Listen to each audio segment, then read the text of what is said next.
Welcome back, everybody, to another week and another lecture. This week we're going to be talking about NFTs, or non-fungible tokens.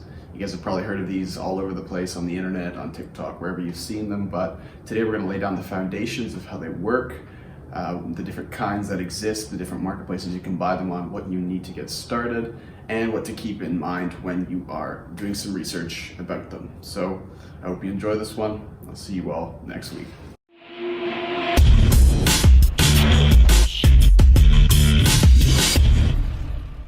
Welcome back, everybody, to the channel. This week we are talking about a very hot topic in the industry right now, and that is the non-fungible token, or NFTs, as many of you will know them.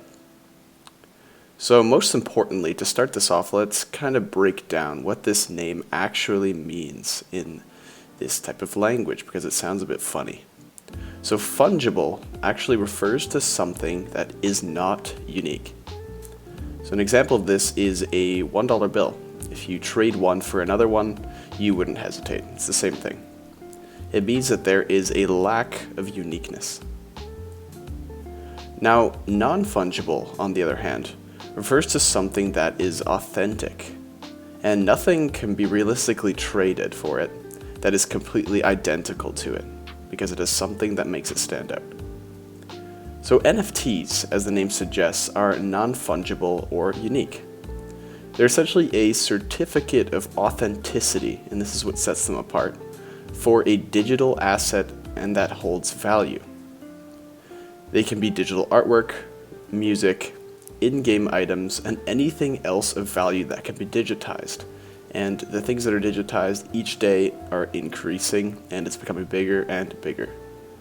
So they're bought and sold using cryptocurrency and actually utilize the blockchain, the same type that crypto utilizes in order to facilitate transactions. The Cardano and Ethereum blockchains are the most commonly used for this. And since November 2017, over $174 million has been spent on purchasing NFTs. Their prices are strictly determined by supply and demand because they're mostly decentralized, and it's based on the uniqueness and rarity of the NFT on the blockchain. There's nothing else pushing their value. This is much like art in the real world. The value is then derived from the certificate of authenticity, which is issued to the buyer at the time of purchase. Some value this actually more than the item itself. And the reason for this is mostly for bragging reasons, since anyone can view or screenshot any NFT owned by anyone, but only one owner can exist at any time. Now, as we've talked about, cryptocurrency is fungible, since one can be traded for another. One Bitcoin is the same as the other Bitcoin, but this can't be done for NFTs. This is what creates their digital scarcity, as it's called. So Twitter CEO Jack Dorsey actually sold his first ever tweet as a screenshot, as an NFT, for just shy of $2.9 million. Sometimes the uniqueness of an NFT might include the artist's signature, as in the case with Jack Dorsey, that is embedded within the metadata of the blockchain, which gives it that extra uniqueness that some people value. So they're becoming increasingly popular as a tool for NBA players, artists, and musicians currently, and this is about to expand, since they have the possibility to earn royalties each time the NFT changes hands. So the person that is featured actually gets paid when it changes hands. The uniqueness then benefits both the producer and the owner of the NFT. Recently, Charmin and Taco Bell have actually done ad campaigns to raise money for charity through the use of NFTs. And some of them actually sold for over $3,700. I think this is a great way to earn money for charity. In order to purchase an NFT, however, you do need a wallet to hold the NFT and the blockchain associated with it, and some Ethereum or other accepted cryptocurrency to actually pay for it. So there's three main marketplaces where this can be done. So the first is OpenSea, Foundation is the second one, and Rarible is the third. And these are the most common. There's a ton of other ones, but these are the main ones. And all three are peer-to-peer marketplaces allowing buying and selling of NFTs by anybody. That's not entirely true for Foundation, however, because it does require an invitation from a creator that is already on the marketplace in order to access the network and sell your work. This allows for higher quality NFTs in the marketplace, but along with this comes higher price tags. It also requires artist verification, which, like many apps like Instagram, require verification of the person using the account, or in this case, selling their NFTs. And this is the only one of the three that requires it. This means that the other two are easily subject to scams due to the lack of the need of verification, so you should be very careful when using these.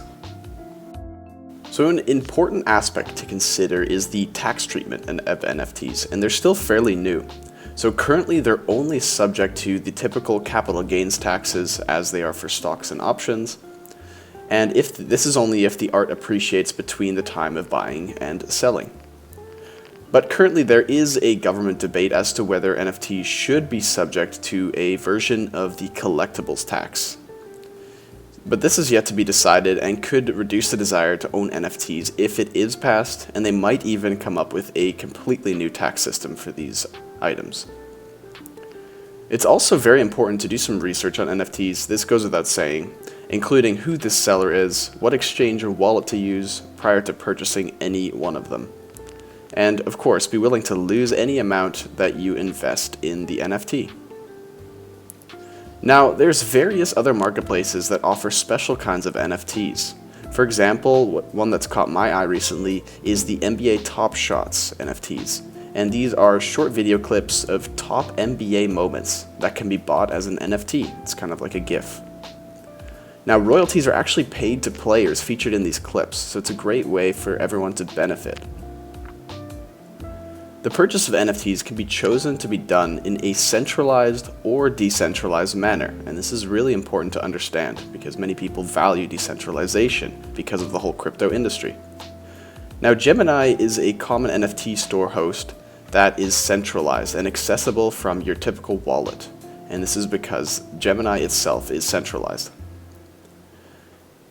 Another one is MetaMask, and this one is decentralized, which means that it does have a wallet that's compatible with the blockchain on which the NFT exists. And this is very important for decentralization, so it's written on the blockchain. And decentralized means that fiat currency can actually not be used to purchase NFTs on a decentralized marketplace. It can only be done through the purchase of cryptocurrency.